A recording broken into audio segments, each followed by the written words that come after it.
الرجیم اعوذ باللہ من الشیطان الرجیم بسم اللہ الرحمن الرحیم السلام علیکم ورحمۃ اللہ وبرکاتہ۔ تہذیب کے چینل سے ہم آپ سب کو خوش آمدید کہتے ہیں۔ یہ چینل، اس کی ابتدا ہم ایسے نام سے کرتے ہیں جو نام اللہ کو بھی محبوب ہے۔ ان اللہ و ملائکتہ یصلون علی النبی یا ایھا الذین آمنوا صلوا علیہ وسلموا تسلیما۔ خود اللہ تعالی اور ان کے فرشتے رسول اکرم صلی اللہ علیہ وآلہ وسلم پر درود و سلام بھیجتے ہیں۔ اے مومنو، اے مسلمانوں، تم بھی رسول اکرم صلی اللہ علیہ وآلہ وسلم پر درود و سلام بھیجا کرو۔ ہم ایک سیریز کی ابتدا کر رہے ہیں جس میں رسول اکرم صلی اللہ علیہ وآلہ وسلم کی ازدواجی زندگی اور زوجات الرسول یعنی کہ ہم سب کی مائیں امہات المومنین کا تذکرہ ہوگا۔ رسول اکرم صلی اللہ علیہ وآلہ وسلم کی کل 13 ازواج تھیں، 13 بیویاں تھیں، جن میں سے ایک لونڈی تھیں ماریہ قبطیہ، جنہیں آزاد کر کے آپ نے نکاح فرمایا، اور ایک وہ خاتون تھیں جنہوں نے آپ صلی اللہ علیہ وآلہ وسلم کے ساتھ زندگی نہیں گزاری اور طلاق لے لی، ریحانہ شمعون۔ ان دو کو چھوڑ کے 11 بیویاں، عام طور سے لوگ 11 ہی کا تذکرہ کرتے ہیں، 11 بیویاں تھیں۔ آپ صلی اللہ علیہ وآلہ وسلم کی پہلی شادی 25 سال کی عمر میں ہوئی، اور یہ شادی جن خاتون سے ہوئی وہ بہت معزز، بہت مکرم، اور اپنے ایریا میں مکہ مکرمہ میں طاہرہ کے نام سے جانی جاتی تھیں۔ ان کا اپنا نام خدیجہ تھا، لیکن انہیں طاہرہ کا لقب دے دیا گیا۔ نہایت پاک باز، راست گو، صاحب کردار، بہت اعلیٰ ظرف کی، متمول خاندان کی بہت شریف خاتون تھی، خدیجہ بنت خویلد۔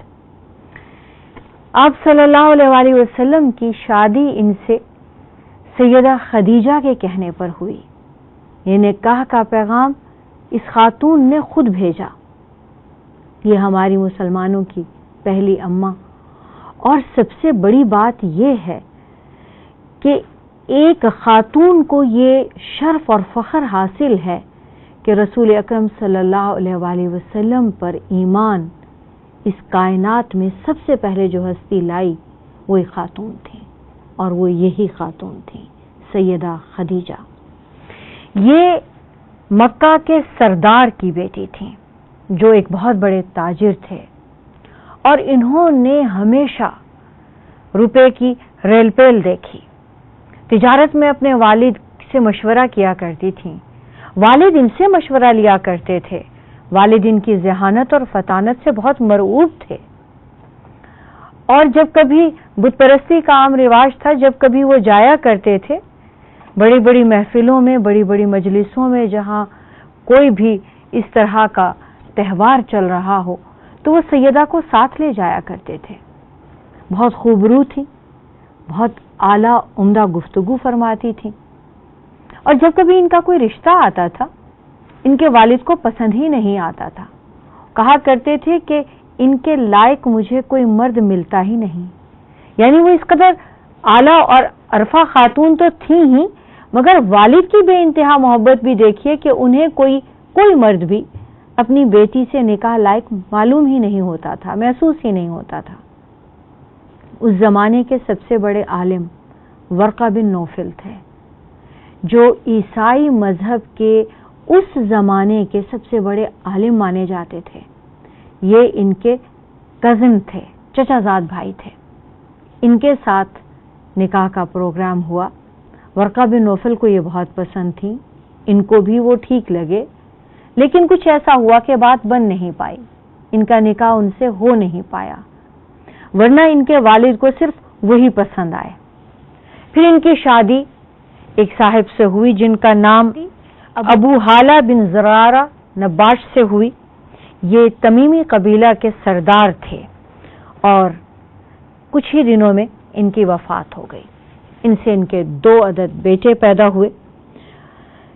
عتیق مخزومی سے ان کا دوسرا نکاح ہوا، ان سے ان کی بیٹی پیدا ہوئی۔ حضرت خدیجہ 2 شوہروں سے بیوہ تھیں۔ ان کے والد ایک جنگ میں وفات پا گئے تو سیدہ نے اپنے والد کا کاروبار خود سنبھال لیا۔ جب پہلے شوہر سے بیوہ ہوئی تو ان کا کاروبار بھی انہی کے پاس آ گیا۔ پھر جب عتیق مخزومی سے ان کا نکاح ہوا تو ان کا کاروبار بھی، ان سے بیوہ ہو گئی، ان کا کاروبار بھی انہی کے پاس آ گیا۔ تو والد کی دولت اور کاروبار، پہلے شوہر کی دولت اور کاروبار، اور پھر دوسرے شوہر کی دولت اور کاروبار، یہ ان کی ذمہ داری ہو گئی۔ اہل مکہ اس زمانے میں کسی کا بھی کاروبار سنبھالتے اس طرح سے کہ نفع کی پرسنٹیج ہو جاتی تھی یا آدھو آدھ ہو جاتا تھا۔ سیدہ انہیں اپنا مال دیا کرتی تھیں اور تجارت کروایا کرتی تھیں۔ جب رسول پاک صلی اللہ علیہ وآلہ وسلم جوان ہوئے تو اپنے چچا کے ساتھ تجارتی قافلوں کے ساتھ کئی سفر کیے، اور ان کا بھی یہی چاہتا تھا کہ سیدہ خدیجہ ان کو اپنا کاروبار عطا کریں اور انہیں اپنا ساتھی بنائیں، کاروباری ساتھی بنائیں۔ لیکن خودداری کی وجہ سے یہ پیغام آپ نے نہیں دیا، مگر آپ کی خواہش ضرور تھی۔ یہاں تک کہ سیدہ خدیجہ نے یہ پیغام خود بھیج دیا، کیونکہ رسول پاک صلی اللہ علیہ وآلہ وسلم کے چند واقعات ان کے کانوں تلک بھی پہنچے۔ حجر اسود کا نصب کرنا، آپ صلی اللہ علیہ وآلہ وسلم کا صادق اور امین کہلانا سیدہ کو بہت مرعوب کر گیا۔ تو انہوں نے پیغام بھیجا کہ اگر آپ کو تجارت سے کوئی شغف ہے تو آپ میرا سامان لے جائیے، میں بھی تجارت کروایا کرتی ہوں، اور نفع جو ہے وہ آدھو آدھ لے لیں گے۔ رسول اکرم صلی اللہ علیہ وسلم کے دل میں یہ خواہش تو کب سے تھی، آپ نے فوراً قبول فرما لی۔ اس سفر میں آپ کا غلام، سیدہ خدیجہ کا غلام میسرہ بھی آپ کے ساتھ ہو لیا۔ آپ صلی اللہ علیہ وآلہ وسلم کو وہ دیکھتا رہا، اور جب مقررہ مدت پر آپ واپس تشریف لائے تو جتنا تجارت کا نفع عام طور سے لوگ سیدہ کو دیا کرتے تھے، رسول پاک صلی اللہ علیہ وآلہ وسلم نے اس سے کئی گنا زیادہ آپ کی خدمت میں پیش کیا۔ سیدہ خدیجہ اس سے بے انتہا متاثر ہوئیں، کیونکہ جو طے تھا اس سے یہ کئی گنا زیادہ تھا، اور اگر وہ ان کو نہ بھی دیا جاتا تو وہ کبھی بھی مانگتی بھی نہیں اور سوچتی بھی نہیں، کیونکہ اس سے پہلے جس کو بھی تجارت کے لیے مال انہوں نے دیا اس نے اتنا نفع کبھی نہیں دیا۔ یہی نہیں، ان کو متاثر کرنے کے لیے میسرہ کی باتیں بہت زیادہ تھیں۔ میسرہ آپ صلی اللہ علیہ وآلہ وسلم کی عادات، آپ کے اطوار، آپ کے اخلاق پر اس قدر بولا، اس غلام نے لمحے لمحے کی بات سیدہ کو بتائی، یہاں تک کہ سیدہ خدیجہ کے دل میں آئی، اے کاش رسول پاک صلی اللہ علیہ وسلم ان سے نکاح فرما لیں۔ سیدہ نے نکاح کا پیغام خود بھیجا۔ عزیزان گرامی، یہ ہمارے یہاں، ہمارے معاشرے میں تو یہ بات ذرا سی معیوب سی ہے کہ ہم لڑکی والے یا لڑکی اپنی شادی کا پیغام بھیجے۔ عربوں میں نہیں ہوتی تھی، آج بھی نہیں ہے۔ وہاں لڑکی والے بھی بھیجتے ہیں پیغام اور لڑکے والے بھی، ایکولی دونوں، لڑکی بھی کہہ سکتی ہے مجھ سے شادی کرو اور لڑکا بھی کہہ سکتا ہے مجھ سے شادی کرو۔ تو سیدہ نے یہ جب پیغام بھیجا، اس سے پہلے کہ سیدہ آپ صلی اللہ علیہ وآلہ وسلم کو پیغام بھیجیں، یہ بات بتانا بہت ضروری ہے کہ مکہ کا کوئی سردار ایسا نہیں تھا جس نے سیدہ کو نکاح کا پیغام نہ بھیجا ہو اور سیدہ نے منع کر دیا ہو۔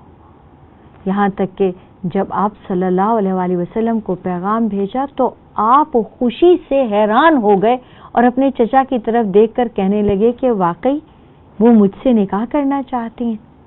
اور حضرت ابو طالب نے خوشی خوشی آپ صلی اللہ علیہ وسلم سے فرمایا کہ فوراً قبول کر لو۔ ان جیسی طاہرہ، پاک باز، راست باز، نیک نام، اچھی شہرت کی مالک، اچھے اخلاق کی مالک، لوگ انہیں خدیجہ سے زیادہ طاہرہ کے نام سے، پاک عورت کے نام سے پکارتے تھے۔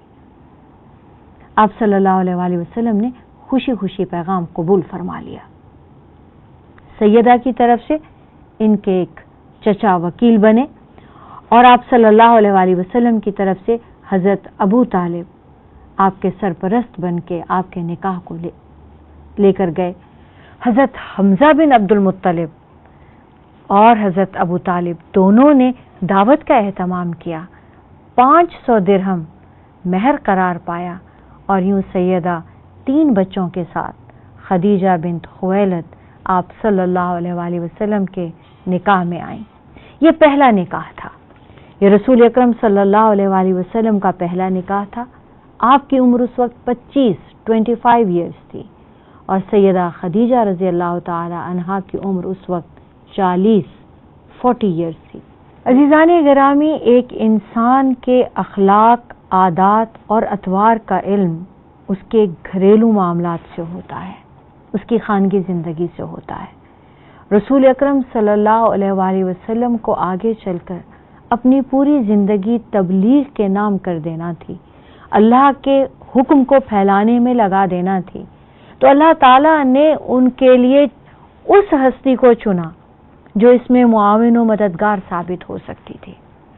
آپ صلی اللہ علیہ وآلہ وسلم کو ایک سنجیدہ ساتھی کی تلاش تھی، اور سیدہ خدیجہ میں سنجیدگی کوٹ کوٹ کر بھری تھی، بہت متانت، بہت سنجیدگی، بہت تحمل، بہت بردباری، اور سب سے بڑھ کر یہ آپ صلی اللہ علیہ وآلہ وسلم کو بے انتہا چاہتی تھی۔ 15 سال یعنی 25 جمع 15 40 سال کے جب آپ صلی اللہ علیہ وآلہ وسلم ہو گئے تو سیدہ خدیجہ کو آپ میں کچھ تبدیلی محسوس ہوئی۔ 3 بچے آپ صلی اللہ علیہ وسلم نے سیدہ خدیجہ کے نکاح کے ساتھ آپ کے گھر میں ہی تشریف لائے، اور سیدہ نے ایک غلام بچہ حضرت زید بن حارثہ آپ صلی اللہ علیہ وسلم کو بطور تحفے کے دے دیا۔ یہ 4تھا بچہ آپ کے گھر میں ہوا کرتا تھا۔ یہ 4 بچے حضرت زید بن حارثہ اور 3 سیدہ خدیجہ کے، اور سیدہ خدیجہ اور آپ صلی اللہ علیہ وآلہ وسلم۔ آپ کی زندگی جب شروع ہوئی تو یہ لوگ ایک گھر میں ایک ساتھ رہتے تھے۔ جب آپ 40 سال کی عمر کو پہنچے تو سیدہ نے آپ کے اندر بہت تبدیلی محسوس کی، اور وہ تبدیلی کیا تھی کہ آپ پہلے تو سچے خواب دیکھنے لگے، اور آپ کے ذہن میں کچھ بھی آتا تھا آپ فرماتے اور اگلے دن وہ سچ ہو جاتا۔ سیدہ سے آپ ہر بات شیئر کرتے تھے۔ سیدہ خدیجہ فرماتی ہیں کہ کچھ عرصے تک، اور یہ غالباً 6 ماہ کا عرصہ ہے جس سے سیدہ سے لوگوں نے روایت کی کہ غالباً 6 مہینے تک یہ تبدیلی اس طرح سے رہی کہ آپ رات کو آرام فرمانے کے لیے جائیں اور صبح اٹھ کر خواب بتائیں یا ذہن میں جو بھی بات آئے وہ ہاتھ کے ہاتھ وہیں ہو جائے۔ اس کے بعد آپ صلی اللہ علیہ وآلہ وسلم کا دل گھر میں نہیں لگتا تھا۔ آپ کھانے پینے کا کچھ سامان لیتے اور غار حرا تشریف لے جاتے۔ عزیزان گرامی، اس قدر حیرت اور فخر کی بات ہے یہ، ایک عورت کو اس طرح سے اس روپ میں دیکھ کر اپنے عورت ہونے پر فخر محسوس ہوتا ہے۔ حضرت خدیجہ بجائے یہ کہ یہ رسول اکرم صلی اللہ علیہ وآلہ وسلم سے دریافت کرتی ہیں کہ آپ 8-8 10-10 دن تک گھر سے غائب ہو جاتے ہیں، آپ کہاں جاتے ہیں، آپ گھر کیوں نہیں رہتے ہیں، آپ کو ہم گھر کے اندر ایک کونا تنہائی کے لیے دے دیتے ہیں، آپ اللہ کو وہاں بیٹھ کر یاد کریں، ایسا کچھ بھی نہیں کہتی تھی، بلکہ انہیں تیار کر کے سامان باندھ کر ساتھ میں دے دیتی تھیں اور کسی کو ساتھ کر دیتی تھیں کہ انہیں غار حرا تک پہنچائے آئیں۔ اور 1-2 بار تو ایسا ہوا کہ آپ کی عادت مبارکہ تھی، آپ ہفتہ 10 دن میں کبھی 4-5 روز میں واپس تشریف لاتے، اور پھر وہ سامان بھی جو ختم ہو جاتا دوبارہ لے لیتے۔ لیکن ایک مرتبہ آپ کا جی لوٹنے کو نہیں چاہا، آپ غار حرا میں عبادت میں مصروف رہے تو سیدہ خود چلی گئیں اور سب بچوں کو ساتھ لے گئیں، زید بن حارثہ کو بھی ساتھ لے گئیں، اور جا کر فرماتی ہیں کہ ہم آپ سے ملنے آئے ہیں، کچھ دل اداس ہو گیا تھا، بچوں کا بھی کچھ میرا بھی، اور سوچا ہم آپ کو دیکھ لیں، اور یہ کھانا پینا کچھ اچھا بنایا تھا، سوچا آپ کو پہنچا دیں، آپ کھا لیجئے۔ رسول اکرم صلی اللہ علیہ وآلہ وسلم تمام عمر سیدہ خدیجہ کی یہ باتیں یاد کرتے رہے۔ جب آپ پر وحی نازل ہوئی، پہلی وحی نازل ہوئی، تو آپ صلی اللہ علیہ وآلہ وسلم نے تشریف لا کر سب سے پہلے سیدہ خدیجہ ہی کے سامنے پیش کی، اور اس کائنات کی پہلی ہستی، ایک عورت، ہماری ماں سیدہ خدیجہ بنت خویلد نے فوراً آپ صلی اللہ علیہ وسلم کو نبی مانتے ہوئے اللہ پر اور اللہ کے حبیب پر ایمان قبول فرما لیا۔ اس کے بعد آپ صلی اللہ علیہ وآلہ وسلم بہت گھبرائے ہوئے تھے۔ آپ کو پریشان دیکھا تو فوراً انہیں اپنے کزن ورقہ بن نوفل کا خیال آیا کہ میرے چچا زاد بھائی عالم ہیں اور وہ فرشتوں کی، اللہ کی الہامی کتابوں کی ایسی باتیں کیا کرتے ہیں، میں ان کے منہ سے بارہا سن چکی ہوں، آپ کو ان سے ملا دیتی ہوں۔ آپ تشریف لے گئے، سیدہ آپ کو لے کر ان کے گھر گئیں۔ اس وقت وہ ضعیف ہو چکے تھے۔ انہوں نے آپ صلی اللہ علیہ وآلہ وسلم کی پوری بات سنی، اور جب آپ نے سیدنا جبریل علیہ السلام کا نقشہ کھینچا اور ابھی آیت اقرا بسم ربک الذی خلق سنائی، تو ورقہ بن نوفل پہچان گئے اور کہنے لگے یہ وہی ناموس ہے، یہ وہی فرشتہ ہے، یہ آیا کرتا ہے، اور اب آپ نبی بن جائیں گے۔ اب آپ جو ہی اپنی نبوت کا اعلان فرمائیں گے تو آپ کے اپنے آپ کے دشمن ہو جائیں گے۔ اے کاش میں اس وقت تک زندہ رہوں کہ میں آپ کی مدد کروں۔ رسول اکرم صلی اللہ علیہ وآلہ وسلم نے سیدہ خدیجہ کی طرف دیکھتے ہوئے فرمایا کہ میرے اپنے میرے دشمن کیوں کر ہوں گے؟ کیسے ہو سکتا ہے؟ میں تو سب کا بہت پسندیدہ ہوں۔ عزیزان گرامی، سیدہ خدیجہ رضی اللہ تعالی عنہا نے رسول پاک صلی اللہ علیہ وآلہ وسلم کا اس قدر ساتھ دیا کہ جب آپ کی طبیعت میں وہ تبدیلی آئی کہ آپ اللہ کو عبادت کرنے کے طریقے کو ڈھونڈنے لگے، جب آپ غار حرا تشریف لے گئے اور جب آپ نے نبوت کا اعلان فرما دیا، جب آپ نے تبلیغ کرنے کے لیے اپنے آپ کو تیار کر لیا، تو سیدہ نے آپ کے اوپر سے کمانے کی تمام تر ذمہ داریاں ہٹا لیں اور اپنے اوپر لے لیں۔ آج جو مسلمان خاتون دوسری مذاہب میں، دوسرے معاشرے میں، دوسری تہذیبوں میں جا کر گم ہو کر اور یہ نعرے لگاتی ہے کہ صاحب یہ ذمہ داری تمہاری ہے اور یہ ذمہ داری میری ہے اور میرا کام یہ نہیں ہے اور میرا کام وہ نہیں ہے۔ ہمارے پاس رسول اکرم صلی اللہ علیہ وآلہ وسلم کی ازواج مطہرات سے، ہماری ماؤں سے بڑھ کر اور کیا مثال ہوگی کہ انہوں نے رسول پاک صلی اللہ علیہ وآلہ وسلم پر جب رب نے اپنے ایمان کی، تبلیغ کی، دین کی ذمہ داری ڈال دی تو انہوں نے ان کے اوپر سے باقی ذمہ داریاں خود ہی ہٹا دی کہ اب اولاد میں دیکھوں گی، اب کاروبار میں دیکھوں گی، آپ اپنے آپ کو کمانے میں مت الجھائیے، آپ یہ فکر جانے دیجئے یہ ذمہ داری میری ہوئی۔ پہلے جو آپ سامان تجارت لے کر جاتے تھے اور نفع آدھ و آدھ کرتے تھے، اب سیدہ نے آپ کے حوالے نفع بھی کر دیا، مال بھی کر دیا اور کام نہیں لیا، اپنی ذمہ داری دے دی، فرمایا یہ میری ذمہ داری ہے، اب آپ اللہ تعالیٰ کے کام میں لگ جائیے۔ آپ صلی اللہ علیہ وآلہ وسلم کے بیٹے، 2 عدد بیٹے سیدہ خدیجہ سے پیدا ہوئے اور 4 بیٹیاں۔ حضرت زینب آپ کی سب سے بڑی صاحبزادی تھیں، حضرت قاسم آپ کے سب سے بڑے صاحبزادے تھے، حضرت رقیہ، ام کلثوم، پھر آپ کے ایک صاحبزادے پیدا ہوئے جن کا نام عبداللہ تھا، مگر سیدہ اپنے نام کی وجہ سے انہیں طاہر اور آپ صلی اللہ علیہ وآلہ وسلم انہیں طیب کہتے تھے، لیکن ان کا اپنا نام عبداللہ تھا۔ تو یہ 2 صاحبزادے، 2 بیٹے قاسم اور عبداللہ، اور 4 بیٹیاں زینب، رقیہ، ام کلثوم اور فاطمہ رضی اللہ تعالی عنہا۔ یہ 4 بیٹیاں اور 2 بیٹے سیدہ خدیجہ رضی اللہ تعالی عنہا سے اللہ تعالیٰ نے آپ صلی اللہ علیہ وآلہ وسلم کو دیے۔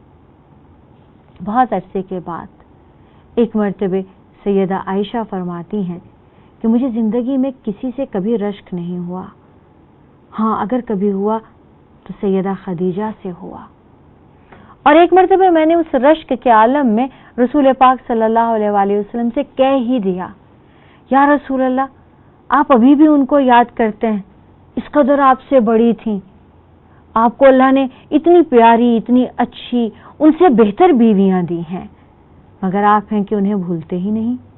تو رسول اکرم صلی اللہ علیہ وآلہ وسلم نے سیدہ عائشہ کو جواب میں کہا، عائشہ مجھے اللہ تعالیٰ نے بہت بیویاں دی ہیں، اس میں کوئی شک نہیں، لیکن یہ کہنا غلط ہوگا کہ خدیجہ سے بہتر دی ہیں۔ سیدہ خدیجہ کے لیے آپ فرماتے تھے کہ یہ وہ ہیں، یہ میری وہ رفیقہ حیات ہیں جنہوں نے اس وقت مجھ پر ایمان لایا جب سب میرا کفر نفی کر رہے تھے، یہ وہ ہیں جنہوں نے میرا اس وقت ساتھ دیا جب میرے ساتھ کوئی نہیں تھا، یہ وہ ہیں جنہوں نے اس وقت مجھے دلاسا اور تسلی دی جب سب میرے دشمن تھے، یہ وہ ہیں جنہوں نے مجھے معزز اور محترم رکھا، یہ وہ ہیں جن سے اللہ نے مجھے اولاد دی اور کسی سے نہیں دی۔ صرف ایک صاحبزادے آپ صلی اللہ علیہ وآلہ وسلم کے سیدہ خدیجہ کے علاوہ ایک زوجہ محترمہ سے تھے، ماریہ قبطیہ، جو آزاد کردہ لونڈی بھی تھی، ان کا نام حضرت ابراہیم تھا۔ اس کے علاوہ تمام تر اولاد آپ صلی اللہ علیہ وآلہ وسلم کی حضرت خدیجہ رضی اللہ تعالی عنہا سے تھی۔ انہوں نے ہمیشہ امارت کی، عیش کی زندگی گزاری تھی۔ جب تبلیغ میں تکلیفوں کا دورہ شروع ہوا تو اس وقت حضرت خدیجہ آپ صلی اللہ علیہ وآلہ وسلم کے لیے چٹان سے بھی زیادہ مضبوط سہارا بن گئی۔ حضرت علی رضی اللہ تعالی عنہ حضرت ابو طالب کے صاحبزادے تھے، حضرت ابو طالب کثیر العیال تھے اور آپ صلی اللہ علیہ وآلہ وسلم کے داہنے ہاتھ تھے، آپ کا سہارا تھے، آپ کی اسٹرینتھ تھے، طاقت تھے۔ آپ صلی اللہ علیہ وسلم نے ایک دن حضرت عباس سے کہا کہ کیوں نہ ایسا کریں کہ ہم ابو طالب کی مدد کر دیں، ان کا خیال کریں، یہ ہمارا اتنا خیال کرتے آئے ہیں، آپ ان کا ایک بیٹا اور ایک بچہ میں لے لوں تو ان پر ذمہ داری کا بوجھ کم ہو جائے گا، اور یوں ہم صلہ رحمی کا، احسان کا حق بھی ادا کریں گے، رشتہ داری کا اور محبت کا حق بھی ادا کریں گے۔ تو حضرت علی بن ابی طالب بچے ہی تھے تو آپ نے لا کے سیدہ خدیجہ کی گود میں رکھ دیے کہ ان کو بھی سنبھالنا ہے۔ سیدہ کے اپنے 3 بچے، زید بن حارثہ 4، 6 بچے اپنے، اور سیدنا علی رضی اللہ تعالی عنہ۔ تو یہ تمام ذمہ داری حضرت خدیجہ کے پاس تھی۔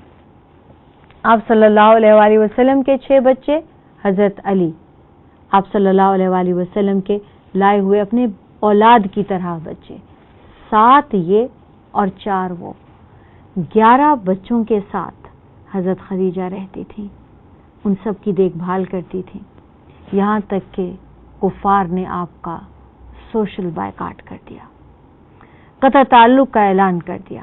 حضرت ابو طالب نے آپ صلی اللہ علیہ وآلہ وسلم کا ساتھ دینے کا وعدہ کیا۔ جب آپ صلی اللہ علیہ وآلہ وسلم 10 سال کے تھے اور ان کے دادا کا انتقال ہو رہا تھا تو دادا نے تمام بیٹوں سے پوچھا کہ میرے بعد محمد صلی اللہ علیہ وسلم ان کی دیکھ بھال کون کرے گا؟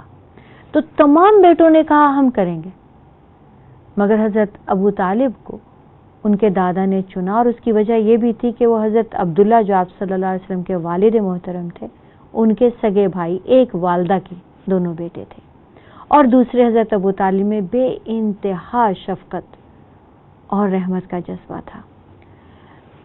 تو ان کے دادا نے یہ ذمہ داری دے دی کہ ابو طالب میرے بعد محمد کا ساتھ نہ چھوڑنا، اور حضرت ابو طالب نے یہ وعدہ کیا کہ میں ان کا ساتھ، ان کا ہاتھ اپنی زندگی میں کبھی نہیں چھوڑوں گا۔ اس وقت تک نہ تو حضرت عبد المطلب کے ذہن میں تھا اور نہ حضرت ابو طالب کے ذہن میں تھا کہ ایک وقت ایسا بھی آئے گا کہ حضرت محمد صلی اللہ علیہ وآلہ وسلم اس دین کے خلاف بات کریں گے جس دین پر ہمارے باپ دادا چلتے ہوئے آئے ہیں؟ عزیزان گرامی، یہاں ہم چھوٹا سا وقفہ لیتے ہیں، کہیں مت جائیے گا، ابھی یہ بات تھوڑی دیر کے اندر ہم مکمل کریں گے۔